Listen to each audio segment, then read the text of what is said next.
Hello everyone. ఈ video వచ్చేసి మనము డెమోక్రసీ గురించి మాట్లాడదాం. ఓకే, అసలు డెమోక్రసీ అంటే ఏంటి? ఒక గవర్నమెంట్ మీద మనం డెమోక్రసీ అంటామా, లేకపోతే డిక్టేటర్షిప్ అంటామా, నెక్స్ట్ మోనార్కల్ గవర్నమెంట్స్ అంటామా? అవన్నీ మనకి తెలియాలంటే ఫస్ట్ ఒక డిఫరెన్స్ తెలియాలి. మనకి డెమోక్రసీ అంటే ఏమొస్తుంది, నెక్స్ట్ డెమోక్రసీ యొక్క ఫీచర్స్ ఏమేమి ఉంటాయి అవన్నీ తెలియాలి. ఓకే, దీనిలో వచ్చేసి నేను మీ ఫీచర్స్తో ద్వారా ఒక ఎగ్జాంపుల్స్ కొన్ని కంట్రీస్ మనకి డెమోక్రటిక్ కాదా అని మీకు నేను ఎక్స్ప్లెయిన్ చేసుకుంటూ వస్తాను. Okay, almost every nation claims to be democratic but not actually are. అంటే ఇప్పుడు కొన్ని నేషన్స్ ఉన్నాయి. ఇప్పుడు చైనా ఉంది, తను ఏమంటుంది డెమోక్రటిక్ కంట్రీ అంటుంది, కానీ అది డెమోక్రటిక్ కంట్రీ కాదు. నేను మీకు నెక్స్ట్ ఒక ఎగ్జాంపుల్ ద్వారా ఎక్స్ప్లెయిన్ చేస్తాను ఎందుకు అనేది. ఓకే, సరే, మరి ఇప్పుడు డెమోక్రసీ అయినా కాదా అని ఎలా తెలియాలి? ఫస్ట్ మనకి డెమోక్రసీ అంటేనే తెలియాలి కదా. అసలు డెమోక్రసీ అంటే ఏంటి? తనకు ఒక ఎసెన్షియల్ ఫీచర్స్ ఉన్నాయి, అవి నేను ఎక్స్ప్లెయిన్ చేస్తాను. బేసిక్ డెఫినేషన్ ఏమి డెమోక్రసీ అంటే? It is a form of government in which rulers are elected by the people. Okay, అంటే ఒక ఫార్మ్ ఆఫ్ గవర్నమెంట్, డెమోక్రసీ అనేది ఫార్మ్ ఆఫ్ గవర్నమెంట్ ఎలా రన్ చేయాలనేది. దానిలో ఉన్న రూలర్స్ని ఎవరు ఎలెక్ట్ చేస్తారు? కామన్ పీపుల్ ఎలెక్ట్ చేస్తారు. Okay, elected by the people. సరే, ఇది ఇక్కడ అయితే మీకు అర్థమైంది డెమోక్రసీ అంటే. కానీ ఇప్పుడు రూలర్స్ అంటే ఎవరు? రూలర్స్ అంటే అంటే వీళ్ళు ఎవరు? రూలర్స్ ఎవరిని మనం ఎలెక్ట్ చేస్తాం?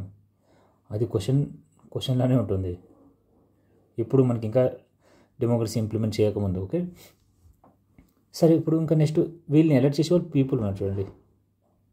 వీళ్ళు ఎవరు? ఈ పీపుల్ ఎవరు? ఐ మీన్ ఓన్లీ మేల్సా ఆర్ ఫీమేల్సా, లేకపోతే రిచ్ పీపులా, లేకపోతే ఎడ్యుకేటెడ్ పీపులా? వీళ్ళందరూ వస్తారు కదా. వీళ్ళందరినీ కలిపి ఉంటుందా, లేకపోతే ఎవరైతే పీపుల్ ఎలెక్ట్ చేస్తారో వాళ్ళు, లేకపోతే ఓన్లీ సమ్ పీపుల్? అలా డిఫరెన్సెస్ ఉంటాయి. Okay, next what kind of elections? మనము ఎలక్షన్స్ అంటున్నాం. ఇప్పుడు వీళ్ళని ఎలెక్ట్ చేస్తున్నాం. ఓకే, ఎలెక్ట్ చేస్తున్నాం. ఈ ఎలక్షన్ దేని అంటారు? ఎలా కండక్ట్ చేస్తారు? ఇది అది కూడా ఒక ఫీచర్ వస్తుంది దీనిలో, ఇది డెమోక్రసీలో. ఓకే, ఇప్పుడు క్లియర్లీ సపరేట్స్ అంటే ఇప్పుడు చూడండి, మీకు అర్థమైందా? ఇప్పుడు ఏదైతే form of government which rulers are elected by the people అంటున్నాం కదా, దీనిలో ఏమవుతుంది? ఇప్పుడు డెమోక్రసీ వేరైపోయింది, నెక్స్ట్ మిలిటరీ గవర్నమెంట్ వేరైపోయింది. మయన్మార్లో మిలిటరీ గవర్నమెంట్, ఇక్కడ రూలర్స్ ఉన్నారు. ఎవరు? Military heads. వీళ్ళు ఎలెక్టెడ్ బై పీపుల్ కాదు కదా. అంటే ఇంకా ఓవరాల్ ఇంకా వీళ్ళు డెమోక్రసీ నుంచి బయటికి వెళ్ళొస్తారు. ఓకే, నెక్స్ట్ ఇంకా డిక్టేటర్షిప్ ఉండేవాళ్ళు, ఇలా సౌదీ అరేబియాలో వాళ్ళు కూడా బయటికి వెళ్ళేసేస్తారు. డెమోక్రటిక్ కంట్రీస్ ఇప్పుడు ఇండియా వస్తుంది, యూఎస్ఏ వస్తాయి, అవన్నీ మనకి డెమోక్రటిక్ కిందకి వస్తాయి. కానీ కొన్ని చోట్ల ఇప్పుడు even dictators hold elections to look democratic. ఇప్పుడు డిక్టేటర్స్ ఉంటారు కొన్ని చోట్ల, ఈవెన్ చైనా, పాకిస్తాన్, వీళ్ళు ఎలక్షన్స్ హోల్డ్ చేస్తారు. అంటే రెగ్యులర్గా ఎలక్షన్స్ ఉంటాయి వీళ్ళ సైడ్లో కూడా, కానీ వీళ్ళ డిసిజన్ ఎవరు ఉంటారు? పైన హెడ్స్, మిలిటరీ హెడ్స్ ఉంటారు. ఓకే, నెక్స్ట్ మీకు ఎగ్జాంపుల్ ఎక్స్ప్లెయిన్ చేస్తాను దీన్ని. అందుకే దీని ఒక ఫీచర్స్ మనం అర్థం చేసుకున్నామంటే మనం డిఫరెన్సెస్ తీయొచ్చు అన్నమాట. ఏది డెమోక్రటిక్ గవర్నమెంటా లేకపోతే నాన్ డెమోక్రటిక్ గవర్నమెంటా అనేది. ఓకే, దీనిలో ఫస్ట్ ఫీచర్ చూద్దాం. Okay, final decision making power with elected leaders. ఎవరైతే మనం ఎలెక్ట్ చేసినామో వాళ్ళ కాడే ఒక ఫైనల్ డిసిజన్ మేకింగ్ పవర్ ఉండాలి. Okay, people elect the rulers and those elected representatives must have the real power to make final decisions. వాళ్ళే final decision తీసుకోవాలి. ఎవరినైతే మనం ఎలెక్ట్ చేస్తున్నామో వాళ్ళే ఫైనల్ డిసిజన్ తీసుకోవాలి. Okay, if unelected persons like army officers, monarchs controls the government, then system is not democratic. Okay, దీని example అంటే పాకిస్తాన్లో 1999లో అప్పటి వరకు డెమోక్రటిక్ ఎలక్షన్స్ జరిగేవి అక్కడ. ఈయన ఎప్పుడైతే జనరల్ ముషరఫ్ ఉన్నాడు చూడండి, కూప్ చేసినాడు అన్నమాట. అంటే డెమోక్రటిక్ కంట్రీని, గవర్నమెంట్ని దింపేసినాడు. తప్పుడు నెక్స్ట్ మిలిటరీ రూల్ తెచ్చేసుకున్నాడు అక్కడ. ఓకే, తనను చీఫ్ ఎగ్జిక్యూటివ్ ఆఫీసర్గా అపాయింట్ చేసుకున్నాడు 2002లోనే, 1919లోనే. నెక్స్ట్ 2002లో ఒక రెఫరెండం కండక్ట్ చేసినాడు ఆయన. రెఫరెండం అంటే ఓవరాల్ ఎవరైతే వాళ్ళ సిటిజన్స్ ఉన్నారు చూడండి, all citizens of Pakistan vote చేస్తారన్నమాట. దానిలో అసలు ఏం చేసినాడంటే తననే ప్రెసిడెంట్గా ఎలెక్ట్ చేపించుకున్నాడు. దాంతోపాటు ఇంకోటి నేషనల్ సెక్యూరిటీ కౌన్సిల్ అని, నేషనల్ సెక్యూరిటీ కౌన్సిల్ అని ఒకటి అపాయింట్ చేసుకున్నారు. దీన్ని సెక్యూరిటీ కౌన్సిల్ వచ్చేసి సివిల్ మ్యాటర్స్ కూడా చూసేది. అప్పుడు ఇంకా ఎక్కడ డెమోక్రటిక్ అయిపోతుంది. దీనిలో వచ్చేసి మ్యాక్సిమమ్ మిలిటరీ పర్సన్సే ఉండేవారు. దానివల్ల ఏమైందంటే ఇప్పుడు నేను రెఫరెండం చెప్పిన చూడండి, ఇది ఎలక్టెడ్ బై పీపుల్నా, ఎలక్టెడ్ బై పీపుల్. కానీ అక్కడ ఉన్న media next human rights organisations ఏమన్నారంటే మొత్తం ఫ్రాడ్ జరిగింది. అప్పుడు మాల్ ప్రాక్టీసెస్ జరిగిన తర్వాతనే ఈయన ప్రెసిడెంట్గా అపాయింట్ అయినాడు. ఓకే, ఇప్పుడు ఏమైందంటే ఈయన ప్రెసిడెంట్ ఉన్నాడు చూడండి, దానిలో ఇంకొక ఆప్షన్ వచ్చి ఇప్పుడు నేషనల్ సెక్యూరిటీ కౌన్సిల్ క్రియేట్ చేసుకున్నాడు. ఆ రెఫరెండంలో ఇంకోటి ఇది నేషనల్ అసెంబ్లీస్ ఉంటాయి చూడండి, ఇప్పుడు మనకి పార్లమెంటు నెక్స్ట్ స్టేట్ లెజిస్లేచర్స్ ఉన్నాయి చూడండి, అలాంటివి తనకి ఎప్పుడు నచ్చితే అప్పుడు దాన్ని దింపేసేవాడు అనమాట, డిసాల్వేషన్ చేసేవాడు. ఇప్పుడు మనకి పార్లమెంట్ ఎలా డిసాల్వ్ చేస్తాము మెజార్టీ లేకుంటే, అలా ఈయన చేతిలో ఉండేది అనమాట. ఓకే, నెక్స్ట్ ఏవైతే డిసిజన్స్ ఉన్నాయి ఫైనల్ డిసిజన్స్ మొత్తం ప్రెసిడెంట్ తీసుకునేవాడు. సరే, మరి ఇప్పుడు మీకు real democracy means power lies with those chosen by the people. సరే, ఇంకా ప్రెసిడెంట్ అన్న పీపుల్ ఎలక్టెడ్ లీడర్నా కాదు కదా, అని ఒక మిలిటరీ లీడర్ అవుతాడు.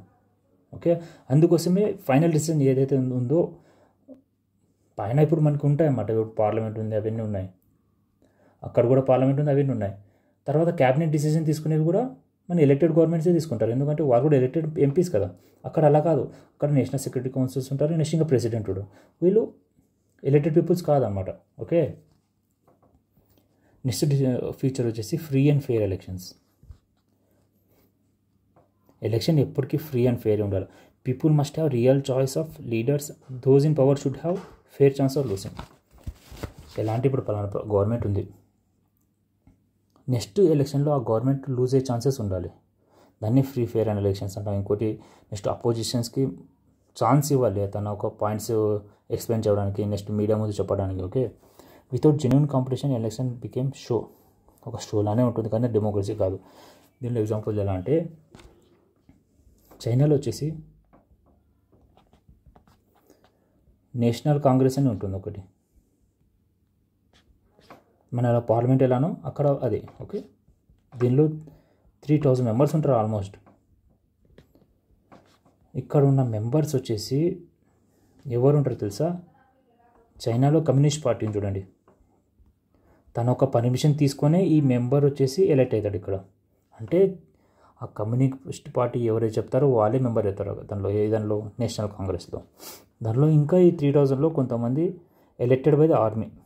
ఓకే, ఆర్మీ కూడా ఉంటుంది. సరే, ఈ 3000 మెంబర్సే ప్రెసిడెంట్ని ఎలెక్ట్ చేస్తారు. ఇంకా మనకి ఫ్రీ ఫెయిర్ ఎలక్షన్ అయిందా, అసలు మనకి ఛాన్సే కదా ఇక్కడ ఉన్న వాళ్ళ సిటిజన్స్కి ఆ క్యాండిడేట్ని ఎంచుకోవడానికి. ఎవరైతే కమ్యూనిస్ట్ పార్టీ నామినేట్ చేస్తారో వాళ్ళు ఎలెక్ట్ చేసుకోవాలి. అప్పుడు మల్టీ పార్టీ సిస్టమ్ లేదు, ఓన్లీ వన్ పార్టీ సిస్టమ్ అయిపోతుంది ఇంకా. ఓకే, మెక్సికో పిఆర్ఐ రూల్, అక్కడ ఎలక్షన్స్ రెగ్యులర్గా హెల్డ్ అయ్యాయి. ఓకే, ఇప్పుడు ఇది 2000లో అనుకుంటా, అప్పుడు ఎలక్షన్స్ రెగ్యులర్గా హెల్డ్ అయ్యేవి. కానీ unfair practices kept the same party in power for decades. అక్కడ అన్ఫేర్ ప్రాక్టీసెస్ ఎలా అంటే మెక్సికోలో గవర్నమెంట్ ఆఫీసర్స్ ఏం చేయాలి తెలుసా, పార్టీ మీటింగ్స్కి అటెండ్ చేయాలా. ఏ పార్టీ మీటింగ్కి, పిఆర్ఐ పార్టీ మీటింగ్స్కి. నెక్స్ట్ వచ్చేసి గవర్నమెంట్ టీచర్స్ ఉన్నారు చూడండి, టీచర్స్ వీళ్ళందరూ తన ఒక స్టూడెంట్స్ పేరెంట్స్ని ఫోర్స్ చేసేవారు అనమాట, కంపల్సరీ పిఆర్ఐ పార్టీకే ఓట్ చేయాలని చెప్పి. ఇంకా మీడియా కంట్రోల్ మొత్తం పిఆర్ఐ పార్టీ కిందనే ఉండేది. అప్పుడు అపోజిషన్ తన పాయింట్స్, తన ఒక వాళ్ళ మేనిఫెస్టోస్ అవన్నీ ఏం చెప్పాలని కూడా అసలు అవకాశం ఉండేది కాదు వాళ్ళకి. ఓకే, లాస్ట్లో ఇంకోటి అంటే పోలింగ్ బూత్స్ చేంజ్ చేసేవాళ్ళు లాస్ట్ మినిట్లో. ఎక్కడైతే వాళ్ళకి లూజ్ అయ్యే ఛాన్సెస్ ఎక్కువ ఉన్నాయో వాళ్ళు లాస్ట్ మినిట్లో పోలింగ్ బూత్స్ చేంజ్ చేసి ఇంకా మ్యాక్సిమం ఓటింగ్ తగ్గిపోతుంది. అప్పుడు మనకి ఇక్కడ ఉన్న పోలింగ్ బూత్ ఒక 10 కిలోమీటర్స్ తర్వాత పెడితే ఎందుకులే అని చెప్పి వేయరు. ఓకే, అలా చేస్తూ అన్న ప్రతి ఎలక్షన్ గెలిచారు. అప్పుడు ఇంకా ఫ్రీ ఫెయిర్ ఎలక్షన్ అవుతుందా, అస్సలు అవ్వదు. ఓకే, డెమోక్రసీ మీన్స్ చాయిస్, మన చాయిస్ ఉండాలి ఎవరిని ఎలెక్ట్ చేయాలని చెప్పేది. కానీ ఇక్కడ ఇప్పుడు చైనాలో ఎలా ఉంది, ఏదైతే కమ్యూనిస్ట్ పార్టీ చెప్తున్న లీడర్నే ఎలెక్ట్ చేయాలి. మెక్సికోలో వాళ్ళు ఎన్ని వేస్తో ట్రై చేసినారు అసలు ఛాన్స్ లేకుండా చేయడానికి. Okay, the power to change the rulers peacefully. Peacefully చేయాలి. ఓకే, ఇది ఒక ఫ్యూచర్. సెకండ్ ఫ్యూచర్ వచ్చి ఫ్రీ అండ్ ఫెయిర్ ఎలక్షన్స్ ఉండాలి డెమోక్రసీలో. ఓకే, నెక్స్ట్ థర్డ్ ఫ్యూచర్ వచ్చి 1% 1 vote 1 value. Every adult citizen must have the same right to vote. Every vote must carry equal value. Okay, ప్రతి ఒక్క అడల్ట్కి voting right ఉండాలి. ఆ voting right అందరికీ ఈక్వల్గా ఉండాలి. Okay, if peoples vote count more than the others democracy loses its value. సరే, X అని ఉన్నాడు, ఆయన ఓట్ వాల్యూ 1, నెక్స్ట్ వై ఉన్నాయి, ఆయన ఓట్ వాల్యూ 10. ఇప్పుడు ఇద్దరు ఎలక్షన్స్ అని ఎవరు గెలుస్తారు? దాంట్లో వైనే గెలుస్తారు. ఇంకా డెమోక్రసీ అనేది ఎక్కడ ఉంటుంది అక్కడ? ఓకే, ఇద్దరికి 1 అని ఉండాలి. ఓకే, ఈక్వల్ వాల్యూ ఉండాలి. ఇప్పుడు సౌదీ అరేబియాలో, నేను సౌదీ అరేబియా అనేది డిక్టేటర్షిప్ అన్నా కదా, మరి ఇక్కడ women could not vote till 2015 అంటే అసలు వీళ్ళు రూలర్స్ని ఎలెక్ట్ చేయరు. ఓకే, ఇవి కూడా సౌదీ అరేబియాలో మున్సిపాలిటీ ఎలక్షన్స్కి, దాంట్లో ఓన్లీ 50% ఎలక్టెడ్ ఉంటాడు. ఆ 50% ఎలక్షన్ కూడా 2015 వరకు ఉమెన్స్కి ఓటింగ్ రైట్ లేవన్నమాట. అప్పుడు ఎప్పుడైతే ఉమెన్స్ రైట్ ఓటింగ్ లేనప్పుడు అక్కడ ఉమెన్స్ ఒక రైట్స్ గురించి ఎవరు మాట్లాడే వాళ్ళు ఉంటారు? ఎవరు ఉండరు. ఓకే, ఓటింగ్ రైట్స్ లేనప్పుడు ఇంకా వాళ్ళ గురించి ఎవరు ఆలోచిస్తారు? అర్థమైందా? ఓకే, అది డెమోక్రటిక్ కంట్రీ కాదు ఎప్పటికీ. ఓకే, నెక్స్ట్ ఫీజీలో votes of indigenous people valued more than the others. ఫీజీలో ఎలా అంటే తను ఒక ఇండిజినియస్ పీపుల్ అక్కడ ఏదైతే బార్న్ అయినారో వాళ్ళకి ఓటింగ్ వాల్యూ అనేది మ్యాక్సిమం ఉండేది, అంటే వాల్యూ చాలా ఉండేది. ఇప్పుడు కొంతమంది మన ఇండియన్స్ ఉన్నారు ఒక ఫీజీలో, వాళ్ళ ఒక ఓటింగ్ వాల్యూ లో. ఇంకా వీళ్ళు ఓటు వేసినా ఒకటి, వేయలేకున్నా ఒకటి ఇండియన్స్ ఫీజీస్లో. అందుకోసం ఇది కూడా ఒక డెమోక్రటిక్ అంటే కాదు. Okay, equality is the heart of democracy. Equality is the heart of democracy అంటే కంపల్సరీ ప్రతి ఒక్క ఓటు ఒక వాల్యూ ఈక్వల్ ఉండాలి. ఒక పర్సన్కి ఒక ఓటే ఉండాలి. ఓకే, అప్పుడే ఒక డెమోక్రటిక్ కంట్రీ అంటాం. Next fourth feature, rule of law, respect for the rights. Even when leaders are popular. Okay, పలానా ఎక్స్ అని ఉన్నాడు, ఆయన పాపులర్ లీడర్ అనమాట. ఎలక్షన్స్ రెగ్యులర్గా హెల్ప్ చేస్తున్నారు. ఇంకా డెమోక్రటిక్ అవుతుందా ఇది? దీని ఒక నేను డిఫెక్ట్స్ చెప్తాను చూడండి. Government must respect the citizens rights, protect minorities and obey the constitution. Citizen rights ఉండాలి ఎవరైతే ఎలక్ట్ అయినారో గవర్నమెంట్. ఎలక్షన్స్ అయిపోయినాయి, అన్నీ అయిపోయినాయి. ఆ తర్వాత సిటిజన్ ఒక రైట్స్ ఉండాలి ఏదైతే డెమోక్రటిక్ కంట్రీలో. నెక్స్ట్ అక్కడ ఉన్న మైనారిటీస్ని ప్రొటెక్ట్ చేయాలి, వాళ్ళకి సేమ్ రైట్స్ ఉండాలి. ఎవరైతే మెజార్టీలో ఉన్నారో మైనారిటీస్ కూడా సేమ్ రైట్స్ ఉండాలి. Next obey the constitution obey కావాలి. తన ఒక లిమిటేషన్స్ ఏవి ఉన్నాయి అవన్నీ. Okay, without these limits even elected leaders become dictators. ఇప్పుడు సిటిజన్కి రైట్స్ లేవు, ఎలక్షన్స్ అన్నీ క్లియర్గానే జరిగినాయి. నెక్స్ట్ సిటిజన్స్కి రైట్స్ ఉన్నప్పుడు ఇంకేముంటుందట? డెమోక్రటిక్ కాదు. ఓకే, మైనారిటీస్కి కూడా సేమ్ రైట్స్ ఉండాలి యాజ్ అ మెజారిటీ. ఏదైతే కాన్స్టిట్యూషన్ లిమిటేషన్స్ పెట్టినావో మనకి గవర్నమెంట్స్ అవన్నీ ఫాలో అవ్వాల్సి వస్తుంది. లైక్ జింబాబ్వేలో 1980లో వీళ్ళు వైట్ మైనారిటీస్ అంటారనమాట. వీళ్ళకి ఇండిపెండెన్స్ వచ్చింది. ఎవరికి? జింబాబ్వే. ఎవరు లీడ్ చేసింది? ఈయననే, ముగాబే. ఈయననే లీడ్ చేసినాడు అనమాట ఇండిపెండెన్స్ని. అప్పటి నుంచి 1980 వరకు ఇప్పటి వరకు ఎలక్షన్స్ ఈయననే గెలుచుకుంటూ వస్తున్నారు. ఎలా? అపోజిషన్ని హరాస్ చేయడం, నెక్స్ట్ మీడియా సెన్సర్, ఓకే, మీడియాని మొత్తం కంట్రోల్ చేయడం, నెక్స్ట్ కోర్స్ని కూడా ప్రెజరైజ్ చేసేవాడు. ఆ తర్వాత 2007లో నెక్స్ట్ రెవల్యూషన్ మరి చేంజ్ అయిపోయింది గవర్నమెంట్. ఇది true democracy works with in the constitutional limits. ఏదైతే కాన్స్టిట్యూషనల్ లిమిట్స్ ఉంటాయో దాన్ని గవర్నమెంట్ కంపల్సరీ దాన్ని అలానే రన్ అవ్వాలి. ఓకే, నెక్స్ట్ అక్కడ ఉన్న ప్రతి ఒక్క రైట్స్ని మనం రెస్పెక్ట్ చేయాలి, అప్పుడే డెమోక్రసీ అంటాం. ఓకే, ఎలక్షన్స్ కండక్ట్ చేసే వరకే డెమోక్రసీ కాదు, ఎలక్షన్ తర్వాత తన ఒక రైట్స్ని మనం సిటిజన్ రైట్స్ని రెస్పెక్ట్ చేస్తూ ఫాలో అయ్యేదాన్నే డెమోక్రటిక్ కంట్రీ అంటాం. ఓకే, సరే, మరి ఇప్పుడు మేము ఇంత గురించి మాట్లాడుతున్నాం డెమోక్రసీ అని, కానీ అది ఒక బెస్ట్ ఫార్మ్ ఆఫ్ గవర్నమెంటా? ఇది కూడా ఒక పెద్ద క్వశ్చన్ మనకి. Is democracy real the best form of government?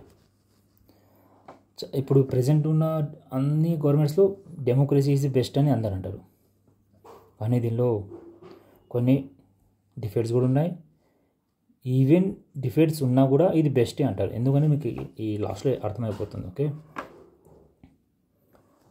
Common arguments against democracy. Many people question democracy because of the following reasons. Leaders keep changing. మన ఇప్పుడు 5 yearsకి లీడర్స్ చేంజ్ అవుతూనే ఉంటారు కదా. Leads to instability. తన ఏదైతే ఎక్స్లో ఇప్పుడు 2000లో స్కీమ్స్ ఇంప్లిమెంట్ చేసినాడు, లేకపోతే నెక్స్ట్ వైని అతను 2005లో వచ్చినాడు, ఆ స్కీమ్ని డిస్కంటిన్యూ చేస్తూ మరీ తను ఒక వేరే స్కీమ్స్ ఇంప్లిమెంట్ చేసినాడు. ఎప్పుడైతే ఇన్స్టెబుల్ అయిపోతుంది, okay, if half of work అయిపోతుంది, అదొకటి fit. Next too much political competition brings corruption, power struggle. X party and why party competition ఎక్కువ ఉన్నప్పుడు ఇక్కడ వీళ్ళ ఒక ఎక్స్పెండిచర్ పెరిగిపోతుంది. ఎక్స్పెండిచర్ పెరిగిపోయిన తర్వాత నెక్స్ట్ వీళ్ళు ఎప్పుడైతే ఎలెక్ట్ అవుతారో ఈ ఎక్స్పెండిచర్ని రీకవర్ చేయాలని చూస్తారు కదా వీళ్ళు, అప్పుడు కరప్షన్ అనేది స్టార్ట్ అయిపోతుంది. Okay, next decision making is slow, many people must be consulted. ఇప్పుడు మనదే అనుకోండి, 550 seats ఉన్నాయి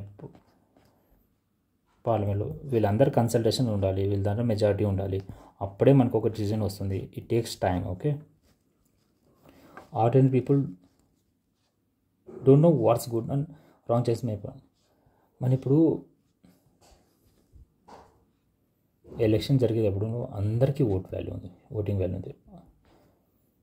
rich to poor, next educated to non educated, అందరికీ ఓటింగ్ వాల్యూ ఉన్నాయి కదా. వాళ్ళొక వే ఆఫ్ థింకింగ్ వేరే ఉంటాయి, వాళ్ళు వేరే ఉంటాయి, వాళ్ళకి ఏది కరెక్టో ఏది రంగు అర్థం కాదన్నమాట. Okay, elected people may take bad decisions. మనం ఎలక్టెడ్ పీపుల్ ఎవరైతే ఎలక్ట్ చేసుకున్నామో వాళ్ళ డిసిజన్స్ కూడా బ్యాడ్ ఉంటాయి కొన్ని టైమ్స్. ఎలా అంటే ఎలక్షన్స్కి గెలవడానికి మెజారిటీని ఉన్న పాపులేషన్ని ఇంప్రెస్ చేయడానికి వాళ్ళ డిసిజన్స్ మైనార్టీని డిప్రెస్ చేస్తామన్నమాట. ఓకే, వీళ్ళని ఎప్పుడైతే మైనార్టీని మనము లోగా చూపిస్తామో అప్పుడు మనకు మెజారిటీ అనేవి ఓట్స్ వస్తాయి. Okay, leads to corruption due to election expenditure, అర్థమైంది. సరే, ఇవన్నీ మనకు ఉన్నాయి ఇప్పుడు డెమోక్రసీలో. దీని ఒక డిఫెక్ట్స్ ఉన్నాయి, ఇన్స్టెబిలిటీ ఉంది, నెక్స్ట్ కరప్షన్ వస్తుంది, కన్సల్టేషన్ లేట్ అవుతుంది, next majority people may take wrong decision, ఎడిటల్ లీడర్స్ కూడా బ్యాడ్ డిసిజన్స్ తీసుకోవచ్చు. మరి ఇంకా ఇది కాక వేరే గవర్నమెంట్లో మంచి డిసిజన్స్ ఉన్నాయా, అంటే ఇంకా బెస్ట్ ఉన్నాయా గవర్నమెంట్, అది కూడా చూడాల్సి వస్తుంది కదా. మనకి డెమోక్రసీ వద్దులేండి, మంచిది తీసుకుందాం. అది ఎందుకు తీసుకోకూడదని నేను మీకు ఎక్స్ప్లెయిన్ చేస్తాను ఇప్పుడు. Okay, which are the problems of any government? Some of this problem like corruption, bad decision, ఏ గవర్నమెంట్లో కూడా ఉంటుంది అది. Okay, not just democracy. The real question is, does democracy have the better ways to correct? మనం దీన్ని correct చేయగలమా? సరే, ఈ ఎగ్జాంపుల్ చూడండి.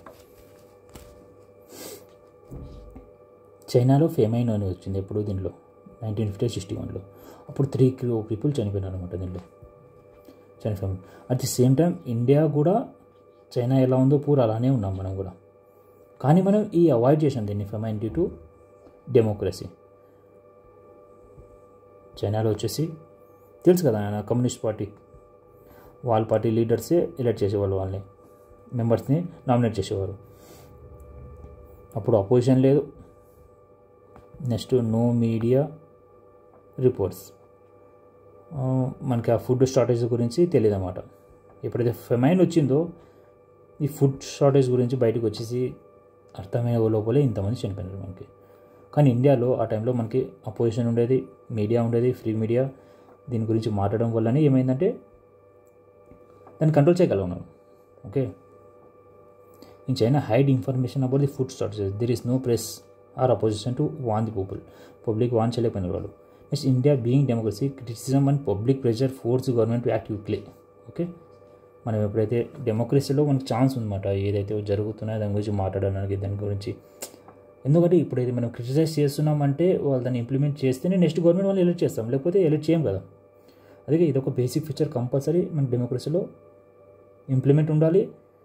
వేరే ఫార్మ్ ఆఫ్ గవర్నమెంట్కి ఇదొకటి బెస్ట్ ఎగ్జాంపుల్ ఎందుకు డెమోక్రసీ ఇస్ బెస్ట్ అని. Okay, this shows the democracy saves lives because it's accountable to the people. Okay, సరే ఇవన్నీ మనకి ఇప్పుడు ఆర్గ్యుమెంట్స్ మాట్లాడడం చూడండి, ఇవన్నీ ఇన్స్టెబిలిటీ. దీన్ని ఒక డెమోక్రసీ బెస్ట్ అని చెప్పి ఎందుకు అంటున్నాం అంటే అకౌంటబిలిటీ. ఇప్పుడు మాట్లాడాం కదా చైనా గురించి, ఫెమైన్ గురించి, అది rulers answer to people can be voted out. ఎప్పుడైతే మనం ఇచ్చినామో, క్రిటిసైజ్ చేసినాము, దాన్ని ఆయన ఏమి ఇంప్లిమెంట్ చేయాలా అలానే ఉన్నాడంటే నెక్స్ట్ ఎలక్షన్లో ఓటెడ్ అవుట్ అయిపోతాడు, బయటకు వెళ్ళిపోతాడు. Better decisions based on consultation.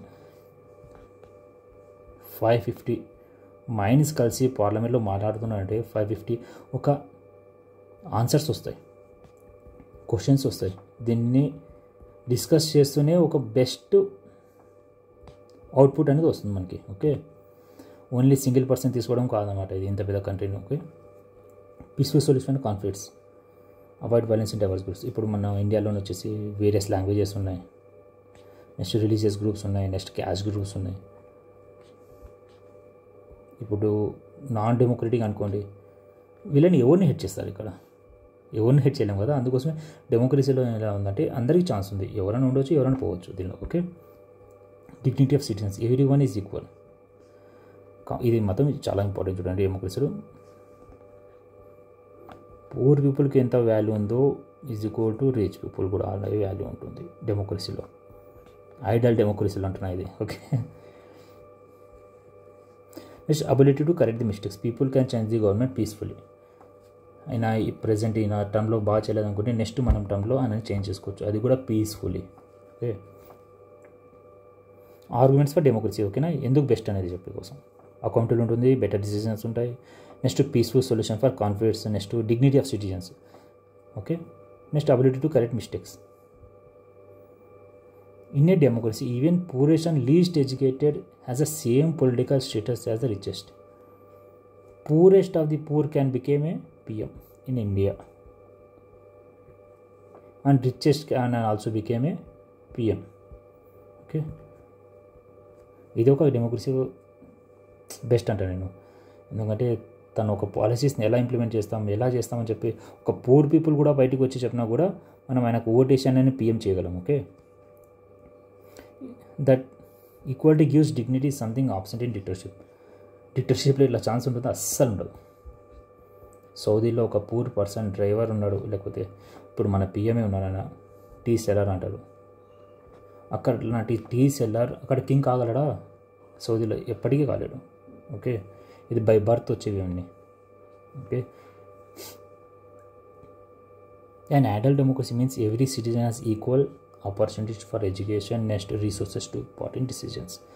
No country is perfect, అందరు తెలుసు.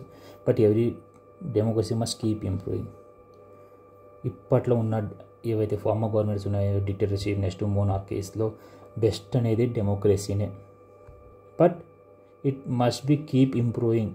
ఏవైతే డిఫెక్ట్స్ ఉన్నాయో దాన్ని ఇంప్రూవ్ చేసుకుంటూనే వెళ్ళాలి మనం. Okay, democracy not a magical solution, it has problems. అందరూ తెలుసు కదా ప్రాబ్లమ్స్ ఏవి ఉన్నాయో మనకి, late decisions. But it is still better than dictatorship and monarchy because it values people's voice,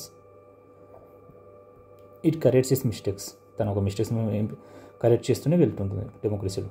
it protects the equality and dignity. Equality ఉంటుంది ఓట్స్లో, next తను ఒక డిగ్నిటీ పొలిటికల్ అసోసియేషన్లో ఎవరైనా ఉండొచ్చు తను. Okay, democracy allows self correction, very important. రాను మనం డెమోక్రసీని ఇంప్రూవ్మెంట్ చేసుకోవచ్చు. ఎలా అంటే పలానా మన డిసిజన్స్ ఈ టర్మ్లో ఒక ఎలక్టెడ్ లీడర్ సరిగ్గా చేయకపోతే నెక్స్ట్ టర్మ్లో సరిగ్గా చేయాలని తనలో ఉంటేనే ఆయన నెక్స్ట్ ఎలక్ట్ అవుతాడు. అప్పుడు మనకి సెల్ఫ్ కరెక్షన్ అనేది అవుతుంది. Okay, if government fails citizens can criticise, protest peacefully and elect a new one. Dictatorship hide mistakes. ఇక్కడ ఎలా అయితే మనం ఓపెన్నెస్లో ఉందో ఇట్లా డిక్టేటర్షిప్లో ఉండదు అనమాట. Okay, the strength of democracy does not like this rulers. ఇప్పుడు చెప్పండి, మనకి డెమోక్రసీ అనేది రూలర్స్ పైన డిపెండ్ అయి ఉంటుందా? మనకి ఛాన్సెస్ ఉన్నాయి కదా ఇప్పుడు మనం రూల్స్ చేంజ్ చేయడానికి, నెక్స్ట్ ప్రొటెస్ట్ చేయడానికి, నెక్స్ట్ క్రిటిసైజ్ చేయడానికి. అలాంటప్పుడు దీనికి ఒక బేసిక్ ఎలిమెంట్స్ వచ్చేసి మన ఒక సిటిజన్సే అవుతాం. ఓకే, మనం ఎప్పుడైతే వాళ్ళని క్రిటిసైజ్ చేస్తూ నెక్స్ట్ వాళ్ళ ఒక పాలసీస్ని కరెక్ట్గా రాంగ్ గురించి మాట్లాడడం వల్లనే ఆ రూలర్స్ని చేంజ్ చేయగలం. ఓకే, నెక్స్ట్ ఎలక్షన్స్తో అలాంటి టైంలో. అందుకోసమే డెమోక్రసీ ఇస్ బెస్ట్ అంటాం. దీనిలో more active and aware we are, మనం ఎంతైతే యాక్టివ్ నెక్స్ట్ అవేర్ ఉంటామో గవర్నమెంట్స్ గురించి దాని పాలసీస్ గురించి, అంత stronger democracy becomes. Okay okay నేను ఈ సిరీస్లో వచ్చేసి మీకు నెక్స్ట్ ఇండియన్ పాలిటీ గురించి అన్ని క్లియర్ చేస్తాను. ఓకే సింపుల్ టాపిక్స్లో క్లియర్ చేసుకుంటూ వెళ్తాను. ఓకే